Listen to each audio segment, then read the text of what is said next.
Basically routine में ही second half में मैं निकला था अपने ऑफिस से और मैंने हंदवारा में हायर सेकेंडरी स्कूल गर्ल्स का दौरा किया। एक तो वहाँ नई बिल्डिंग जो बन रही थी उसकी कंप्लीशन का स्टेटस देखना था, फिर बच्चों से मिले और क्लास का जो है वो देखा कि क्लासें कैसी चल रही हैं। उसके बाद जो है हम हांगा हाई स्कूल में आए मावर रोड पर।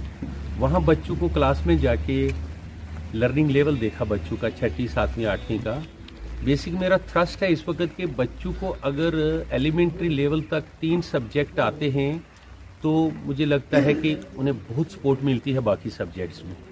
मेरा अपना मानना है कि अगर 2 लैंग्वेजेस इंग्लिश उर्दू कश्मीर में स्पेशली और फिर मैथमेटिक्स अगर आता है एलिमेंट्री तक, अगर ये 3 सब्जेक्ट अच्छे तरीके से बच्चा पढ़ लेता है तो उसको कोई सब्जेक्ट में मुश्किल नहीं आएगी, चाहे वो साइंसेज हैं, आर्ट्स है, कॉमर्स है, कुछ भी मुश्किल नहीं आएगी। क्योंकि हम लैंग्वेजेस में इंग्लिश और उर्दू में चीज़ें एक्सप्रेस करते हैं, बच्चे राइट करते हैं। और दूसरा मैथमेटिक्स तो mother of all the sciences कहा जाता है, मैथ का आना सब सब्जेक्ट का आना है। तो उसी पर हमने बात की यहाँ के कलमाबाद के हायर सेकेंडरी स्कूल में भी।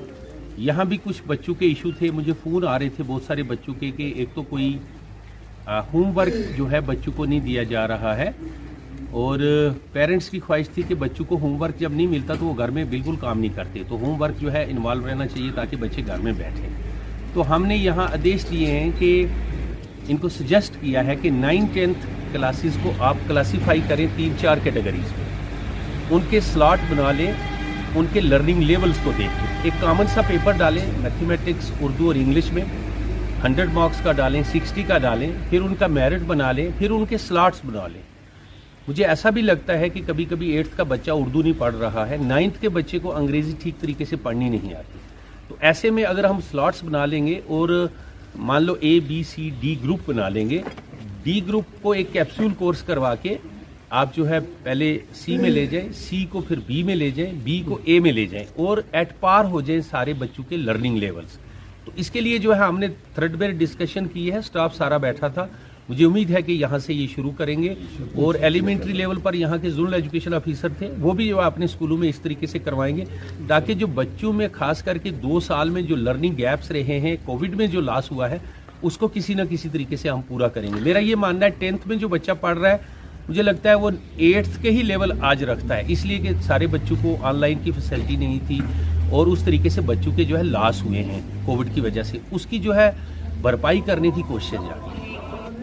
असातिज़ा इकराम की कमी ज़्यादा नहीं है। इस वक्त जो है हमारा एनुअल ट्रांसफ़र ड्राइव चल रहा है। ATD के तहत जो है प्रिंसिपल सेक्रेटरी साहब के ऑफिस से ट्रांसफ़र्स हो रही हैं लेक्चरर्स की और दूसरे भी कुछ कार्डर्स में ट्रांसफ़र हो रही है। लेक्चरर की ट्रांसफ़र की वजह से हमें थोड़ी सी मुश्किलात आ रही हैं क्योंकि वो जो जिस जगह से वो ट्रांसफ़र हो रहे हैं बहुत सारी जगहों पर उनके सब्सटीट्यूट अभी तक नहीं आए हैं। तो ये सेकंड फेज़ था ATD का। हम देख रहे थे कि शायद हमें सारे लेक्चरर मिल जाएंगे, तो कुछ जगहों पर वो लेक्चरर नहीं जहां मिले हैं, हम कोशिश करेंगे कि सब्जेक्ट स्पेसिफिक टीचर दूसरी जगहों से शिफ्ट करें। उसमें थोड़ी सी मुश्किलात आ रही हैं, खास करके मावर में हमें 2 लेक्चरर जो सब्जेक्ट के 3 ट्रांसफ़र हुए हैं उनकी जगह कोई सब्सटीट्यूट नहीं आया जहां हम यहाँ खड़े हैं कलमाबाद हायर सेकेंडरी स्कूल में। तो अगर हम वेट करते हैं 1-2 दिन, अगर नहीं आते हैं तो हम कोशिश करेंगे कि उनकी जगह हम दूसरे जो सब्जेक्ट स्पेसिफिक टीचर हमारे छोटे स्कूलों में हैं वहाँ से फ़िलहाल भेजेंगे क्योंकि 11th-12th के बच्चों के फ्यूचर से हम कंप्रोमाइज़ नहीं कर सकते। बड़ा टर्निंग क्लासेस हैं, इसलिए यहाँ जो है मैं देखने आया था। Thank you sir.